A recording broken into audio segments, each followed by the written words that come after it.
नमस्कार। आज हम देखेंगे कारक चिन्हानी। कारक चिन्हानी चिन्हानी अर्थात चिन्हम चिन्हे चिन्हानी एक चिन्ह नहीं है, बहुत सारे चिन्ह हैं, अतः बहुवचन चिन्हानी। कारक क्या होता है? कारक अर्थात कारक का इत्युक्ते करने वाला। किसको करने वाला? कारक, कार्य को करने वाला कारक। संस्कृत की दृष्टि से यदि देखें तो कारक जो है वो 6 माने जाते हैं। हिंदी की दृष्टि से देखें तो हिंदी में कारक 8 माने जाते हैं,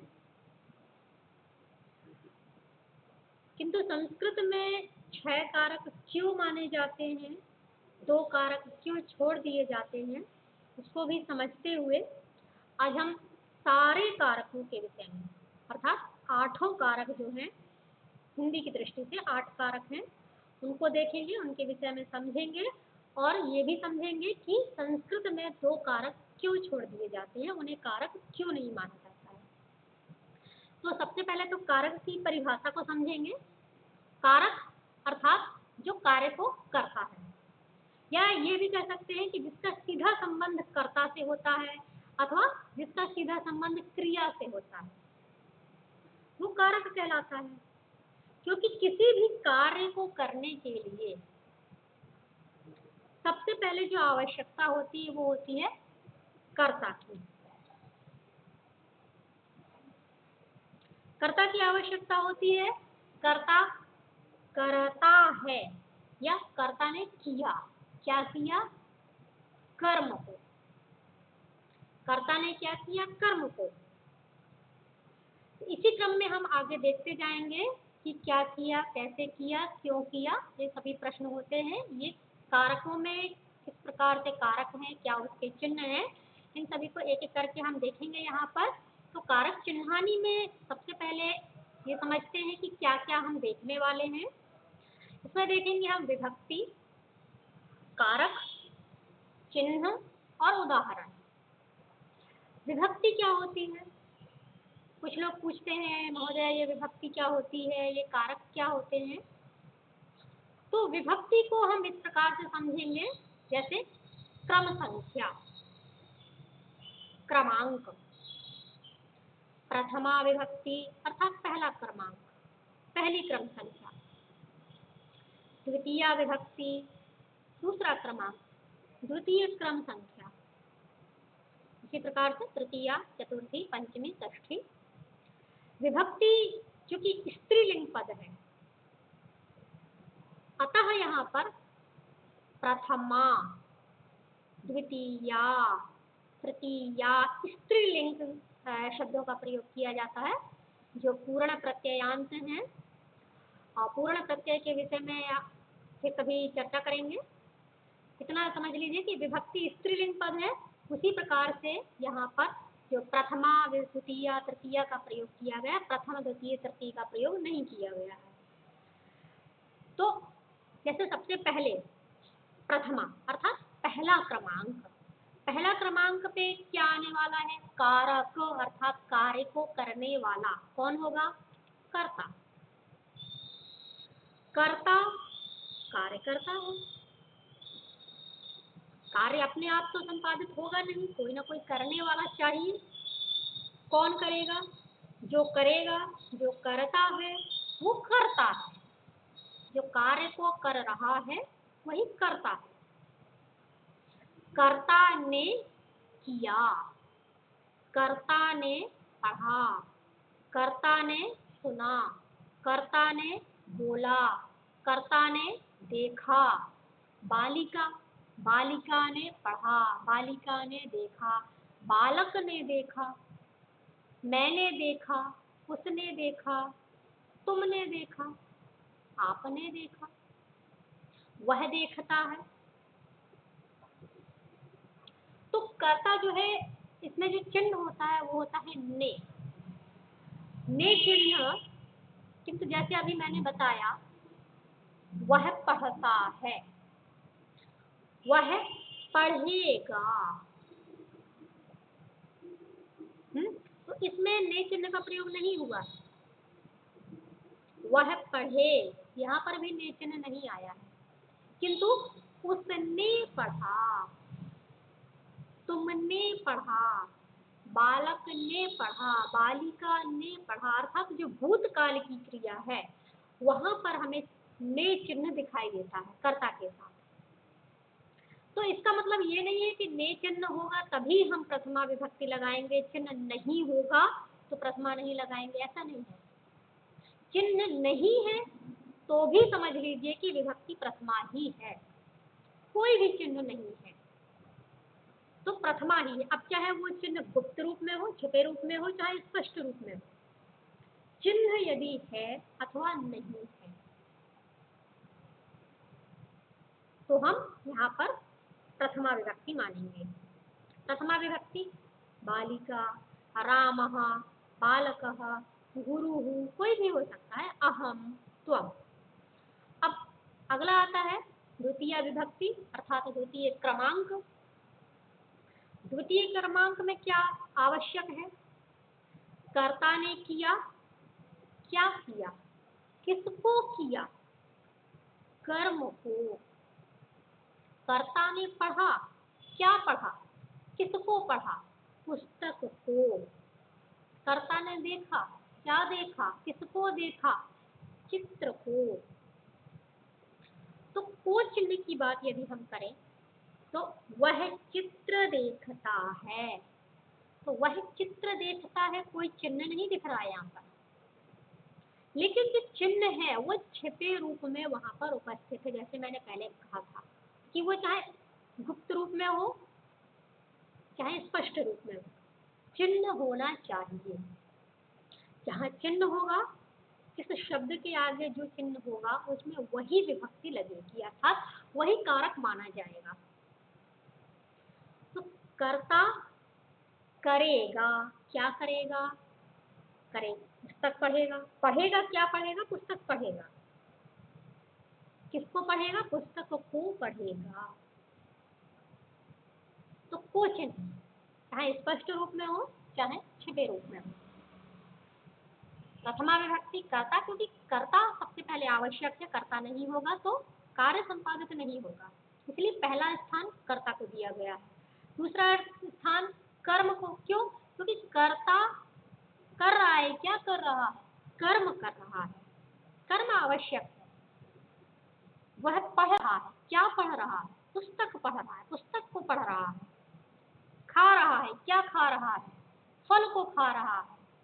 देख रहा है, क्या देख रहा है, क्या देखता है, वस्तु को देख रहा है, दृश्य देखता है। सुनता है, क्या सुनता है, वाक्य, वाक्य को सुनता है। किससे, किससे, अर्थात वो जो कर्म कर रहा है, कर्ता जो कार्य कर रहा है, उस कार्य को संपादित करने में कर्ता की सहायता कौन कर रहा है, उस कार्य को संपन्न करने में सहायक कौन है, साधन किसको बनाया है उसने उस कार्य को संपन्न करने के लिए। वह लिखता है, किससे लिखता है, हाथ से लिखता है, लेखनी से लिखता है, पेंसिल से लिखता है, पेन से लिखता है। वह चलता है, कर्ता चलता है, किससे चलता है, पैर से चलता है। जाता है, किससे जाता है, साइकिल से जाता है, वाहन से जाता है। सुनता है, किससे सुनता है, कान से सुनता है। अर्थात तीसरी विभक्ति है, तृतीया विभक्ति है, उसका कारक क्या है, करण। करण, या ऐसा समझ लीजिए कि सुनने की क्रिया हम करेंगे, बालक होता है, बच्चा होता है, वो सबसे पहले क्या करता है, सुनने का कार्य, क्योंकि वो बोल तो पाता नहीं है, सबसे पहले वो शब्दों को सुनता है, ग्रहण करता है, किससे, कर्ण से, है ना।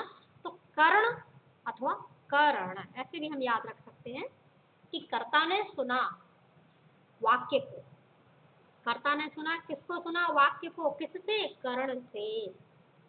छोटे बच्चे ने सुना, जैसे ही उसका जन्म हुआ तो बोल नहीं पा रहा है, केवल सुन पा रहा है, तो सुनने में सहायक कौन है, कर्ण, अथवा यहाँ पर तृतीय स्थान जो है वो करण। कर्ण से अथवा द्वारा। कान द्वारा सुनता है या कान से सुनता है। बालिकया बाल्य अथवा लेखन्या लिखति। बालक लेखनी से लिखता है। बालक कान से सुनता है, मुख से बोलता है, हाथ से खाता है, चम्मच से खाता है, गिलास से जल को पीता है। अब यहाँ पर आप देख रहे हैं दो प्रकार के, मतलब दो चिन्ह में दो लिखे हुए हैं, से और द्वारा। तो से और द्वारा ये दो अलग अलग चीजें हैं।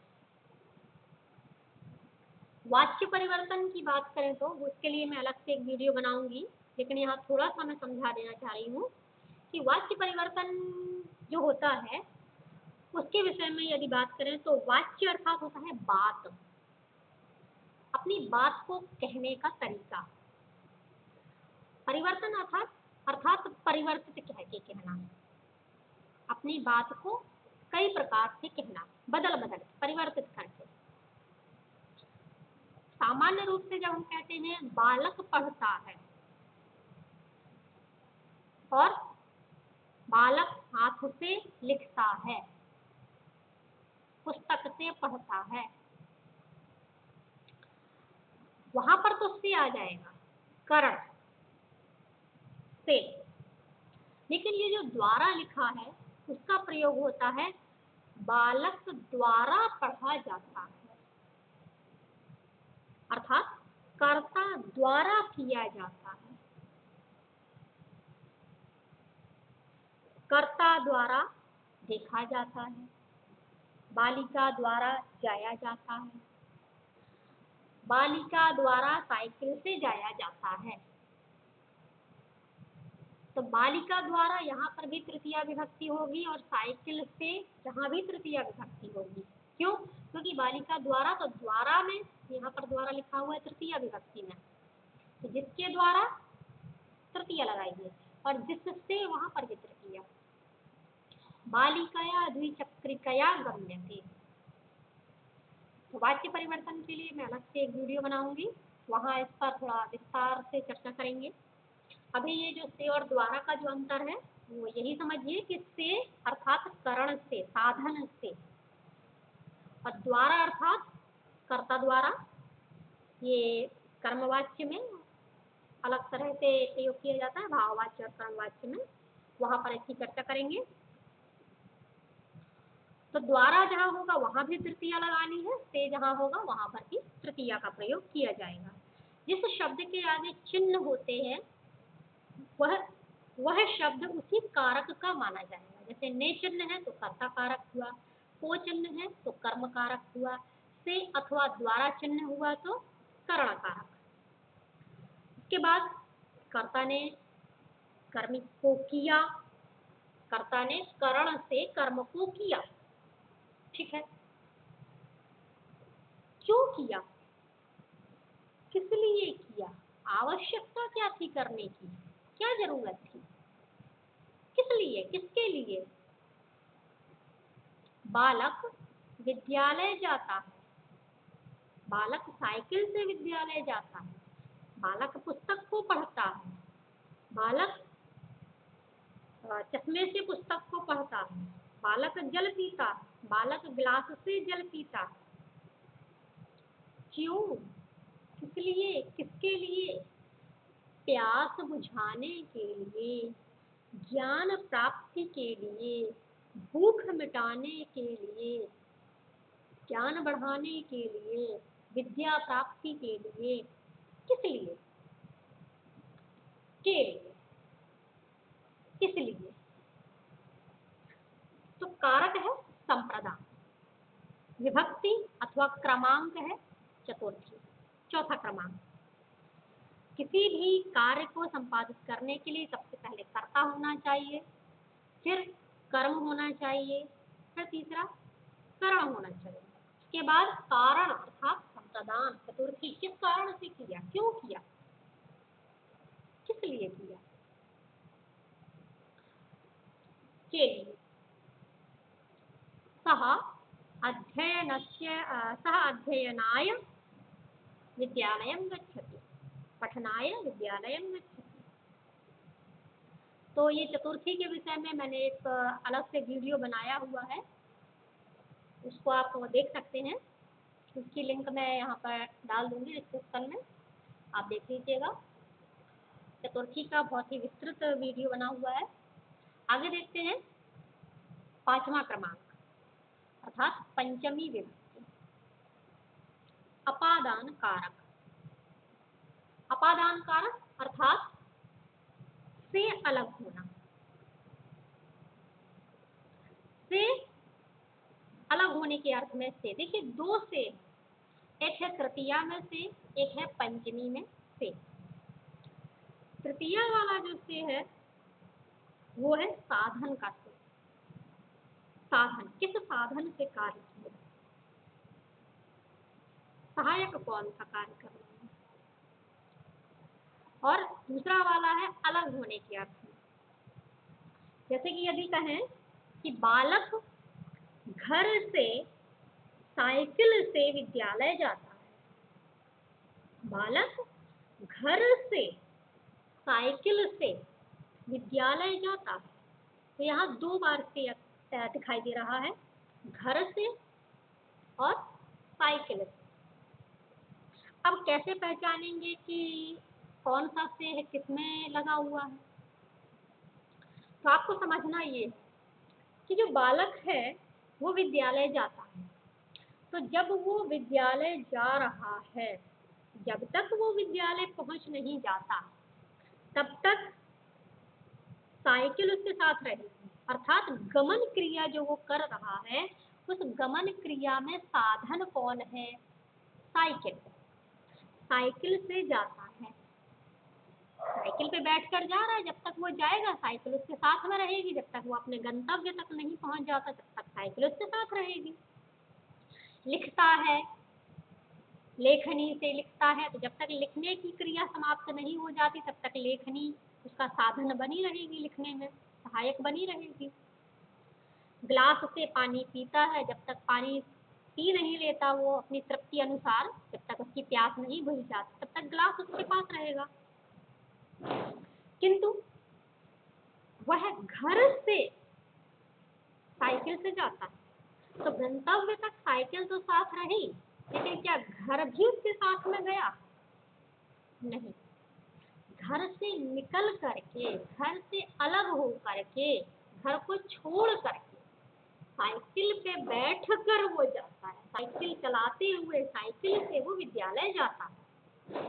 अर्थात जो अलग होने वाला से है वो है अपादान अर्थात घर, और जो साधन वाला से है अर्थात गंतव्य तक अर्थात कार्य की समाप्ति तक जो साथ रहे, जो साधन के रूप में हम प्रयोग करें, वो वाला से है करण। तो वह साइकिल से अथवा बालक साइकिल से, बालक घर से साइकिल से विद्यालय जाता है। बालक तो बालक, बालक जाता है, बालक गया, बालक ने क्रिया की, है ना। कर्ता कौन है यहाँ पर, गमन क्रिया करने के लिए कर्ता कौन है, बालक, उसमें प्रथमा लगेगी, बालक। अब देख, घर से निकल करके घर से अलग हो रहा है, तो घर से पंचमी, गृहात साइकिल से द्विचक्रिकया, और गमन क्रिया हो रही है, कहाँ जा रहा है, विद्यालय जा रहा है, विद्यालय की ओर जा रहा है, विद्यालयं गच्छति। बालकः गृहात् द्विचक्रिकया विद्यालयं गच्छति। बालक घर से साइकिल से विद्यालय जाता है। तो 5वां क्रमांक है अपादान, अलग होने के लिए से का प्रयोग, से अलग होना। आगे देखते हैं 6वां क्रमांक अर्थात षष्ठी विभक्ति, संबंध कारक। जैसे कि कारक का नाम ही है संबंध अर्थात रिलेशन। चिन्ह क्या है, का, की, के, रा, री, रे, ना, नी, ने, अर्थात उसका, उसकी, उसके, आपका, आपकी, आपके। तुम्हारा, तुम्हारी, तुम्हारे, मेरा, मेरी, मेरे, हमारा, हमारी, हमारे, अपना, अपनी, अपने। इससे क्या समझ में आ रहा है? संबंध। आपका भाई पुस्तक पढ़ता है। आपका भाई घर से साइकिल से विद्यालय जाता है। आप नहीं जा रहे। आपकी बहन, आपकी माता, आपके संबंधी, तुम्हारा भाई, तुम्हारी बहन, तुम्हारे संबंधी, मेरा भाई, अपना भाई, अपने संबंधी। मैं नहीं कर रहा हूं, कर्ता स्वयं नहीं कर रहा है। कर्ता ने पुस्तक पढ़ी, कर्ता के भाई ने पुस्तक पढ़ी। तो जैसा कि कारक की परिभाषा बताई थी कि जिसका सीधा संबंध कर्ता से अथवा क्रिया से होता है वही कारक है। तो यहाँ पर जो संबंध हो रहा है वो रिलेटिव से है। कर्ता और क्रिया का आपस में कोई संबंध नहीं हो रहा है। तो ये जो कारक है इसका संबंध ना तो कर्ता से है और वह क्रिया भी उससे थोड़ा सा अलग है, क्योंकि कर्ता और क्रिया का कोई कनेक्शन नहीं है। यहाँ पर संबंध रिलेटिव वाला जो संबंध है, कोई और रिश्तेदार कार्य कर रहा है, इसीलिए इसको कारक नहीं माना जाता। संस्कृत की दृष्टि से षष्ठी विभक्ति अर्थात संबंध को कारक नहीं मानते हैं, क्योंकि इसका सीधा संबंध कर्ता से नहीं होता। आगे देखते हैं सप्तमी विभक्ति अर्थात सप्तम क्रमांक अधिकरण कारक। अधिकरण अर्थात क्या होता है? आधार। आधार मतलब बेस। कोई भी वस्तु टिकी हुई है किस पर? जैसे पृथ्वी है, वो भी ब्रह्मांड में स्थित है। गुरुत्वाकर्षण के कारण कोई भी वस्तु पृथ्वी पर रखी हुई है। अगर हवा में भी है तो उसका बेस हवा है। कोई पुस्तक रखी है या तो मेज पर रखी है, उसका आधार क्या है? मेज है। या बैग में रखी है तो उसका आधार क्या है? बैग है। अलमारी में रखी है तो आधार क्या है? अलमारी है। हमारा मकान हम लोगों का बना हुआ है किस पर? बेस है धरती। कुछ ना कुछ आधार है, बेस है। चिड़िया बैठी हैं वृक्ष पर, आधार क्या है? वृक्ष। अधिकरण क्या है? वृक्ष। तो सप्तमी विभक्ति चिन्ह है में, पे, पर। वृक्ष पर चिड़िया बैठी हैं। अलमारी में वस्तु है। घर में हम सब हैं, हम सब हैं। पे अर्थात वही पेड़ पे बैठे हैं, घर पे है, हिंदी में प्रयोग कर लेते हैं ना पे। पानी में मछली है, मेज पर पुस्तक है, घर पे लोग हैं। घर पर या घर में? घर पे, पेड़ पे कौवा बैठा है। तो ये है सप्तमी अधिकरण कारक अर्थात आधार, में पे पर चिन्ह है इसके। आगे देखते हैं संबोधन। ये 8वां कारक है हिंदी की दृष्टि से। तो इसका नाम ही है संबोधन अर्थात किसी को संबोधित करना। जैसे कि बुलाया, बालक सुनो यहाँ आओ। तो वो जो आने की क्रिया की है किसने की है? बुलाने वाले ने या सुनने वाले ने? बुलाने वाले ने तो नहीं की थी। मैंने बुलाया, मैं करता हूँ। मैंने पढ़ा, मैं करता हूँ। मैंने देखा, मैं करता हूँ। लेकिन आया कौन? बालक। तो यहाँ पर जो सीधा संबंध हो रहा है वो कर्ता से नहीं है। अर्थात जो क्रिया संपन्न हो रही है, संपादित हो रही है, वो क्रिया कर्ता नहीं कर रहा है। जैसे षष्ठी विभक्ति संबंध कारक में था कि जो क्रिया संपादित हो रही है, संपन्न हो रही है, उसे करने वाला कर्ता स्वयं नहीं है, बल्कि कर्ता का संबंध ही है। जो अभी तक कर्ता कर रहा था ना, कर्ता ने कर्म को किया, करण से संप्रदान के लिए अपादान से अलग होकर, करने वाला कौन है? कर्ता। लेकिन षष्ठी जैसे ही आई तो वहां उसका संबंध ही कार्य करने लगा। उसी प्रकार से संबोधन में कर्ता स्वयं कार्य नहीं कर रहा है, जो क्रिया संपन्न हो रही है, कर्ता ने तो ऑर्डर दिया, कहा वो बालक तत्र गच्छतु, हे भगिनी अत्र आगच्छतु, वो बालिके उपविशतु। तो उसने तो ऑर्डर दिया, आज्ञा दी, उसने संबोधित किया, बुलाया सामने वाले को, सुनो ऐसा करो। कार्य को संपादित किसने किया? अगले व्यक्ति ने। इसीलिए संबोधन को भी संस्कृत में कारक नहीं माना जाता। तो कारक अर्थात जिसका सीधा संबंध कर्ता से हो, वो कारक है। और जिसका संबंध कर्ता से नहीं है, क्रिया संपन्न हो गई लेकिन कर्ता ने कार्य नहीं किया, उस क्रिया को संपादित नहीं किया, किंतु किसी और ने, संपन्न तो हुई क्रिया लेकिन करने वाला स्वयं कर्ता नहीं बल्कि कोई और था, तो ऐसी स्थिति में वो कारक नहीं है संस्कृत की दृष्टि से। तो षष्ठी विभक्ति अर्थात संबंध को कारक नहीं माना जाता है, संबोधन को भी कारक नहीं माना जाता है। आशा है आपको ये समझ में आ गया होगा। और यहाँ पर कुछ उदाहरण भी दिए गए हैं। बालिका, बालिकाम, बालिकया, बालिकायै, बालिकायाः, बालिकायाः, पंचमी षष्ठी एक जैसी होती है। बालिकायाम, वो बालिके के रूपों के विषय में फिर कभी चर्चा करेंगे।